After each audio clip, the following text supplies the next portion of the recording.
রণহুঙ্কার না, পাকিস্তানের বিরুদ্ধে ভারতীয় সেনা নয়, এই রণহুঙ্কার প্রধানমন্ত্রী নরেন্দ্র মোদীর। অপারেশন সিঁদুরের পর রাজস্থান হোক বা গুজরাট, পরপর জনসভায় শিরায় শিরায় সিঁদুর বইছে বলে হুঙ্কার দিয়েছেন মোদী। কিন্তু পশ্চিমবঙ্গে এসে একটু পেছনেই থেকে গেল সেই অপারেশন সিঁদুরের জয় পতাকা ওড়ানো। উল্টে টার্গেট হয়ে উঠল তৃণমূল কংগ্রেস। আলিপুরদুয়ারে আজ মোট ৩২ মিনিট ভাষণ দিয়েছেন মোদী। এই ৩২ মিনিটের ভেতর মাত্র ৮ মিনিট সময় খরচ করেছেন অপারেশন সিঁদুর নিয়ে। আর টানা ১৮ মিনিট ধরে চলেছে তৃণমূলকে মোদীর আক্রমণ। প্রধানমন্ত্রীকে পাশে পেয়ে আবেগ চেপে রাখতে পারেননি রাজ্য বিজেপির সুকান্ত মজুমদার আর শুভেন্দু অধিকারীরা। তারা বলেছেন অপারেশন সিঁদুরের পর এবার অপারেশন বেঙ্গলের পালা। যার জবাবে মুখ্যমন্ত্রী মমতা বন্দ্যোপাধ্যায় জানিয়েছেন অপারেশন সিঁদুর নিয়ে রাজনীতির হোলি খেলছে বিজেপি।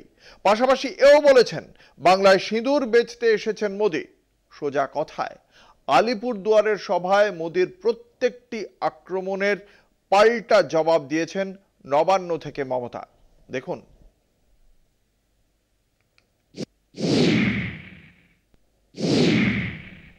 हम शक्ति को पूजने वाले लोग,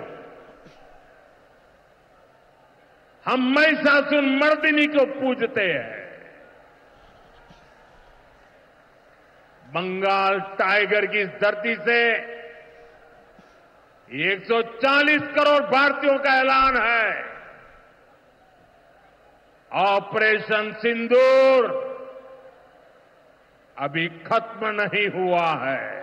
যারা আমাদের বিভিন্ন রাজনৈতিক দলের বিরোধী দলের বিজেপি বিরোধী দলের সমস্ত প্রতিনিধিরা দেশের হয়ে গলা ফাটাচ্ছেন বিদেশে, আর সেই সময় নির্বাচনী প্রচার হিসেবে রাজনীতির রং লাগিয়ে রাজনীতির হোলি খেলতে এসছেন একজন প্রধানমন্ত্রী, এটা শোভা নয়, এটা সৌজন্য পাওয়া যায় না। बंगाल में मची चीख पुकार, नहीं चाहिए निर्मम सरकार। बांग्लार चित्कार लागबे ना, निर्मम सरकार। বাংলা নির্মম না, বাংলা হচ্ছে মানবিক সরকার, আর মোদী সরকার হচ্ছে একটা ঝুমলা সরকার।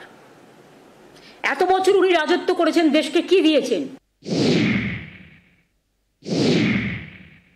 पश्चिम बंगाल को अब हिंसा की, तुष्टीकरण की, दंगों की, महिला अत्याचार की, घोटालों की राजनीति से मुक्ति चाहिए।